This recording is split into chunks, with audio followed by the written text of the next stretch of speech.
ॐ शन्नो मित्रशं वरुणः शन्नो भवद्वर्यमा शन्न इन्द्रो बृहस्पतिः शन्नो विष्णुरुक्रमः नमो ब्रह्मणे नमस्ते वायो त्वमेव प्रत्यक्षं ब्रह्मासि त्वमेव प्रत्यक्षं ब्रह्म वदिष्यामि ऋतं वदिष्यामि सत्यं वदिष्यामि तन्मामवतु तद्भक्तारमवतु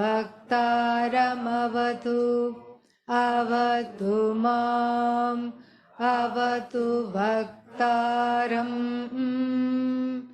ॐ शान्ति शान्ति शान्तिः.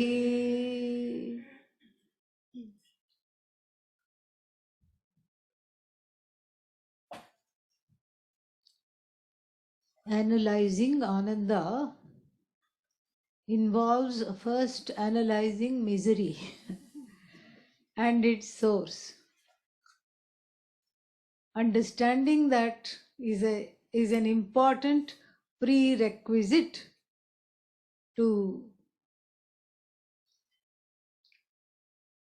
seeing oneself as naturally free of sorrow.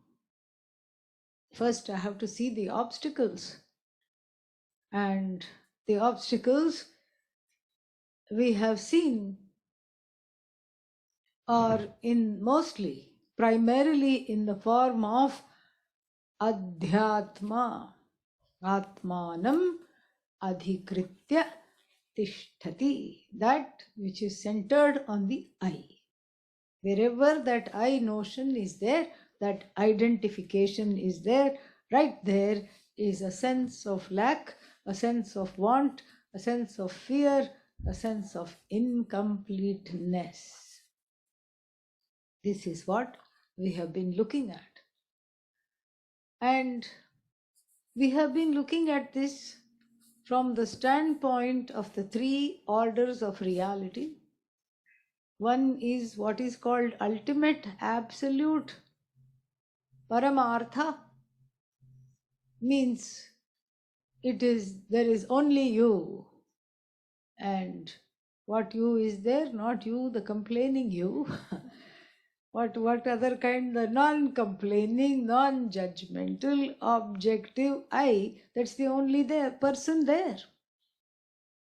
So because there is not another being there in this order of reality, because all the other beings I see as an extension of myself because of the blessings of this knowledge, when I shift my focus, my attention to living in this reality, then there is no other.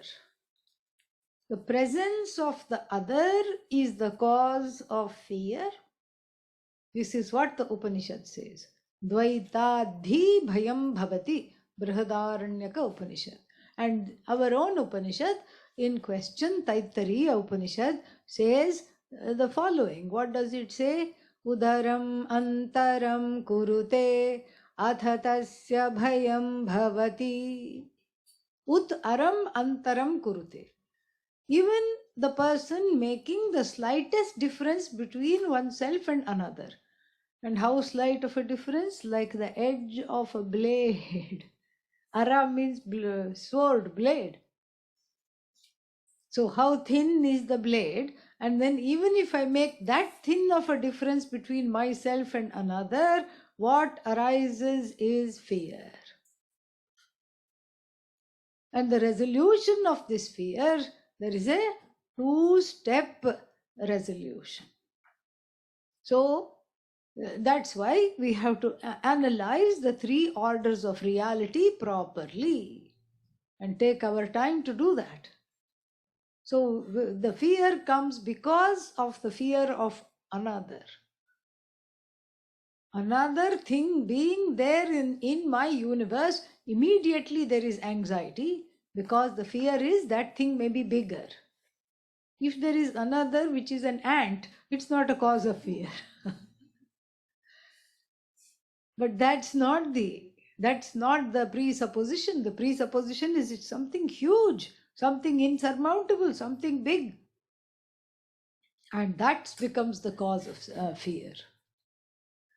And athatasya bhayam bhavati. And so therefore, this fear is equal to sorrow. Same thing. Both of them are the least desired of emotions, and the ones that we are the most eager to get rid of. The Upanishad is custom made. It's almost like Bhagavan measured the jiva and tailored the Upanishad to fit the jiva. The jiva's emotional profile. And what is the jiva's emotional profile? Fear pradhana, bhaya pradhana, primarily fear based is one emotional profile. I mean, there are many, but they are being classified into two, generally speaking. Shoka pradhana, and sorrow, sorrow predominant is the second profile. Therefore, the Upanishads themselves can be divided into whether they are focused on fear removal or whether they are focused on sorrow removal. Chandogya, 7th chapter, sorrow removal. There, Narada himself says, I have heard from the sages. Tarati shokam atmavit. The knower of the eye transcends, crosses over sorrow. This I have heard from people like you, O revered Guru. Please teach me this. Why? Soham Bhagavaha. Oh, Soham. No. That Soham is actually Hoham because it's a description of all the things that I have, I think I have. Shochami, I still grieve after knowing everything, all the branches of knowledge in the universe. This is an Upanishad that it directly addresses sorrow.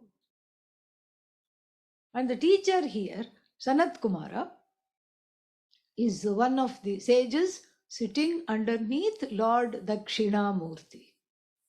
Don't ask during the Q&A. There are 4 sages. Which one is Sanat Kumara? Choose whichever one, okay? And that is Sanat Kumara. Doesn't matter. And then one of the sages there is Sanat Kumara, and he is the teacher in this Upanishad, which is based on sorrow removal, whose primary function is to remove sorrow. And he says, Narada, your problem is you know a lot. Oh, knowing a lot is a problem?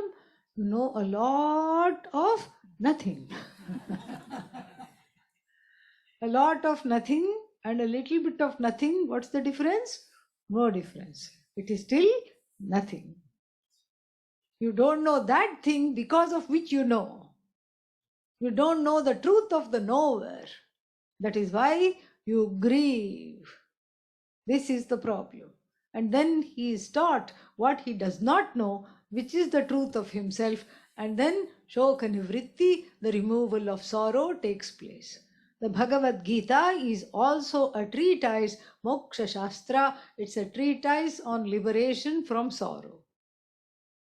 Arjuna's sorrow is described in the 1st chapter, and in the 11th verse of the 2nd chapter, the teaching begins.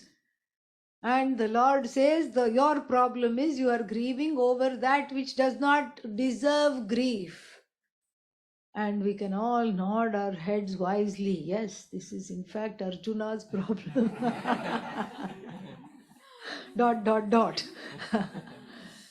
It's everyone's problem. Arjuna stands for the jiva. It's everybody's problem. Grieving over things, obsessing over things that does not even require for you to even look at. That is not worthy of your attention. And that one, this shoka addressed in the 11th verse of the second chapter, that seems to be the topic throughout the Bhagavad Gita. And at the 18th chapter, the 65th verse, it sums up. Sarva dharman parityajya mamekam sharanam vraja. Aham tvam mokshayishyami. Sarva papebhyah ma ashuchah. Do not grieve. There. So the grief topic is throughout from the 2nd to the 18th chapter, and then it is summed up. Shoka Nivritti. Portions of the Brihadaranyaka Upanishad and the Taittiriya Upanishad focused on bhaya, fear, and the removal of fear. Really speaking, what is the difference between fear and sorrow? Ultimately, there is no difference. Then why these things are there? It's just like, you say that, do you want chapati or do you want pasta? What is the difference? No difference, really. Both of them are made of wheat, all right? And so there is no difference. One looks in a particular form and the other one looks flat. The one looks rolled up, and then so you say, oh, I think I'll have that. Oh, I think I want that. The Upanishad just allows us to go along with our self-diagnosis and see what is at the top and what is it that needs to be addressed. But ultimately, the Upanishad that removes sorrow, or whose purpose is to remove sorrow, also removes fear. Sorrow and fear are like a dish of noodles. It sticks to one another. You can't have one at one time. If you try to have one noodle, 4 or 5 will come together. So similarly, sorrow, fear, anger, depression, all these things will come together, clump together. So this is the purpose of this Upanishad. And so therefore, the Taittiriya Upanishad gives a 2-step path out of the way of being identified with the fear. And one step, actually it's a 3-step process, but one step is not mentioned because it thinks we are clever enough to figure it out on our own. So what is the first step, which is not mentioned there? Resolve the pratibhasika. What is pratibhasika? Subjective reality. What is subjective reality? That in which I live 99% of the time. That is what is the subjective reality, which is what has led scholars in Vedanta Shastra like Prakash Atman, Swami Prakash Atman in the 16th century to say, don't discuss Vyavaharika at all. He just, swallows up the empirical reality, and he says there is only the subjective reality and the absolute reality.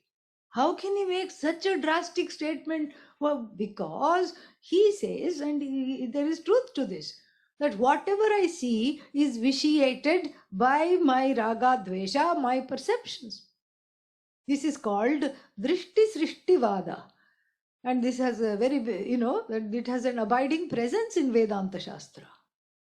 But we are not there yet, okay? Yeah, so this is just little trivia to enjoy, to see the breadth of and the scope of this Shastra, which is so ancient and has been commented upon, analyzed. I mean, the Vedic hermeneutics is really a very big thing. Just mind-boggling, mind-blowing actually. Because there is truth to the fact that whatever I see is vitiated by my subjective perception. There cannot be an objective perception even about things which everybody perceives together, like the sunrise or the sunset. Sunset, one would think that this is how it is. But I myself had a personal experience. Once somebody took me to, hiking, up one hill. 2-hour hike. And then you had to time it so that this was in the west coast of the United States. And then you had 2-hour hike, 2.5 hours or something like that.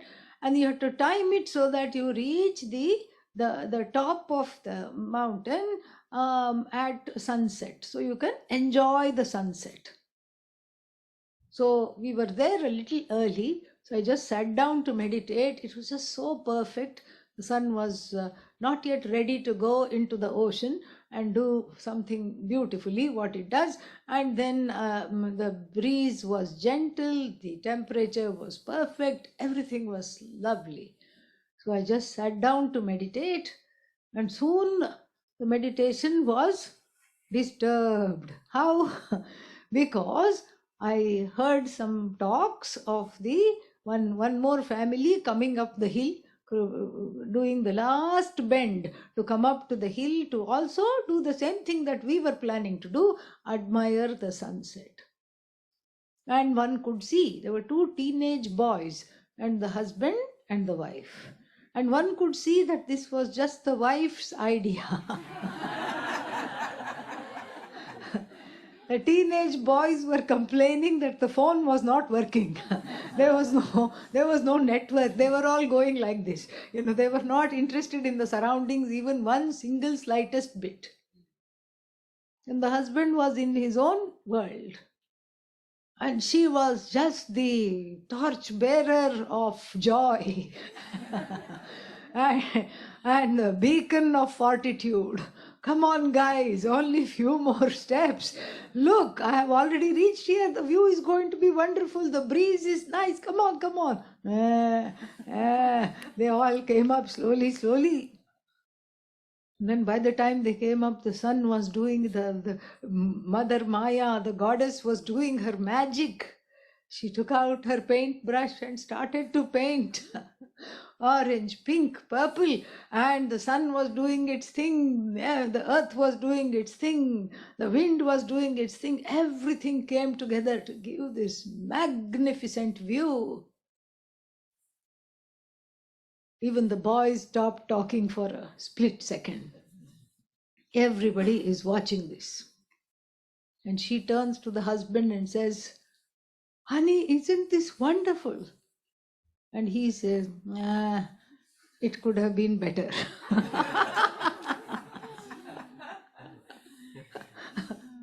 I felt so sorry for the lady, really. Because this is what? This is an objective reality. One would think that about the sunset that everybody can see, and everybody can see that this is very transformative. But I have to allow it for it to be transformed. If my perception is that it could have been better, means who is this it? It is Brahman here. Ishvara should have done better or could have done better. That means I am living in a solipsistic world. It is called navel gazing. That's all. I'm only interested in my own issues. I have no space, no time to stand and stare, no space to be just out of this subjective reality. This story teaches us a few things. It teaches us that the subjective reality, pratibhasika, is extremely addictive. First of all, it's wrong. It's completely wrong because it is, as we can see from this example, it is totally wrong. And secondly, it's extremely addictive because the ahankara, the I notion, has glommed onto it. It has stuck to it. It has identified with it so completely that I am not willing, I defend the subjective reality. I am not willing to see the point of view of another person. I'm not able to enter into their world. This is called pratipaksha bhavana. This is very important, especially in interpersonal relationships.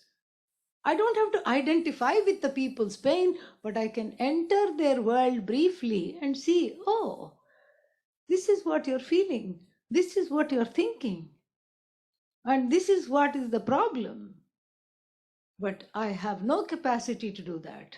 I lose the capacity to do that, embraced as I am by my own ghosts and ghouls of the past, who possess me. The subjective reality is which is one in which one is as though possessed. Possessed of all kinds of wrong notions. Okay, if they are wrong notions, I can bat them away. No, because I'm addicted to them. I use them as threads to knit my own tapestry. Very sad looking tapestry. All dull colors, nothing bright, nothing wonderful about it. And in the tapestry, if there are figures, they're all weeping. Yeah. They're all crying, they're all weeping, they're all upset, they're all in pain. And I make a little figure for myself also, I am also in pain. Misery loves company. This is the problem.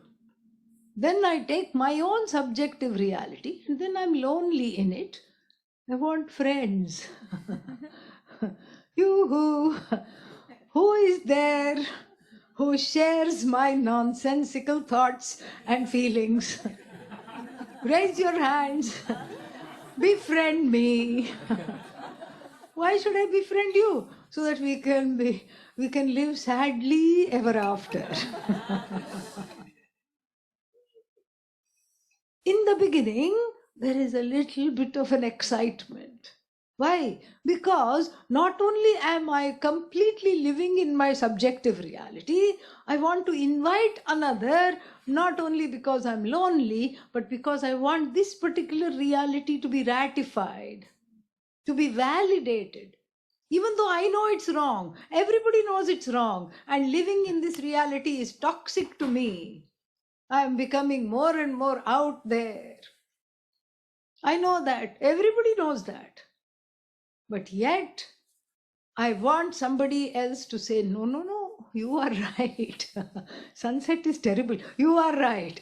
Will you be my friend? Will you marry me? This is how the subjective reality burgeons. Pratibhasika multiplies faster than COVID, okay? Yeah. It spreads faster also than any other virus or bacteria we know. Spread. Quickly. Pratibhasika proliferates. And therefore, everybody is in small or sometimes big bubbles. Sometimes whole entire nations participate in wrong thinking. That is why we have wars, we have strife, we have difficulties.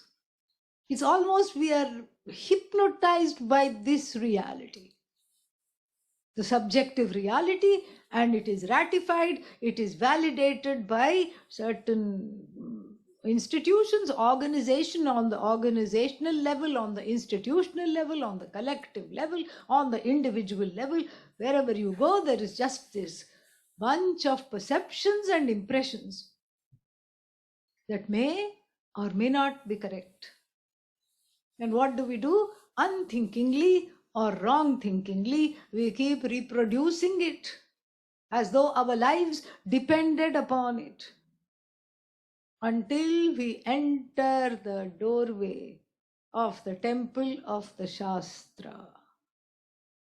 Then only we understand what is going on between the temples. Then only we understand. OMG, I never thought I was so off. Look at what I was thinking. So this is the reality of, this subjective reality is the reality of strife and sorrow. Here is where all the negative emotions, fears, pains, and difficult issues come and play. And this is what I'm used to. Why? Because I've received this from my family as an heirloom, as a legacy. Parents lived in their own subjective reality and they handed it over to me. This is how the world is. Don't go here, don't go there, don't do this, don't do that, don't. And then I also internalized it. The world is a scary, distrusting place. I also internalized that. And then Later on, if I have the ability to pass this on to the next generation, I will. I definitely will do that, because this is what I have received. No questioning, no questioning at all. And then the whole sad, sad, sad, sad, sad. Once, in the interreligious meeting, they asked me, they said, there is one more Swami coming, can you please introduce him? And we'll send his bio to you. I said, sure, no problem. What is his name? American lady said, Sadananda. I said, no, that's not his name. Cannot be his name. Sadananda means always Ananda. But because of the accent, because when there is more than 2 syllables, the second syllable is what is in it. She saw SAD, sad. Okay, sad.